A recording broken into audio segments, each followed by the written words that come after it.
Greater Sylhet development and welfare council South Wales রিজিয়নের বার্ষিক সাধারণ সভা হয়েছে।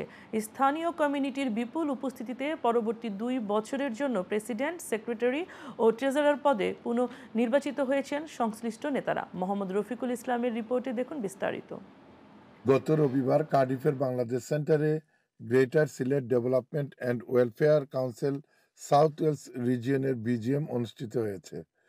স্থানীয় কমিউনিটির বিপুল সংখ্যক মানুষের উপস্থিতিতে ফনির মিয়া তরফদার সেলিমের কোরআন থেকে তেলাওয়াতের মাধ্যমে অনুষ্ঠানের কার্যক্রম শুরু হয়।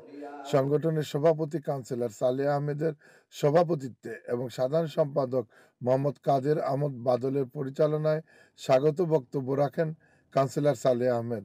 সংগঠনের সাধারণ সম্পাদক সংগঠনের বিগত বছরগুলোর কার্যক্রম সম্বন্ধে উপস্থিত সবাইকে অবহিত করেন এবং রিপোর্টও পেশ করেন।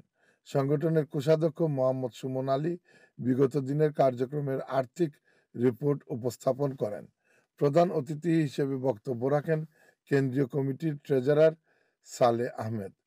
একমাত্র সিলেটি সংগঠন নন পলিটিক্যাল সংগঠন হইল মানে আস্থা ইউকে সংগঠন, যে সংগঠনের আস্থা সব সিলেটি রিপ্রেজেন্ট করে।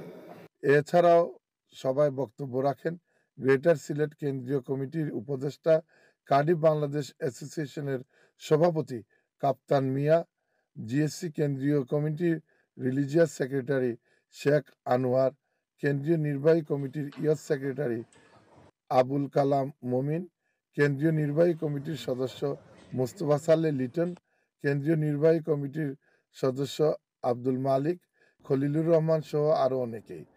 পরবর্তী 2 বছরের জন্য পুনরায় দায়িত্বপ্রাপ্ত হন সংগঠনের president councillor Saleh Ahmed, secretary Mohammad Kadir Ahmed Badal এবং ট্রেজারার মোহাম্মদ সুমন আলী।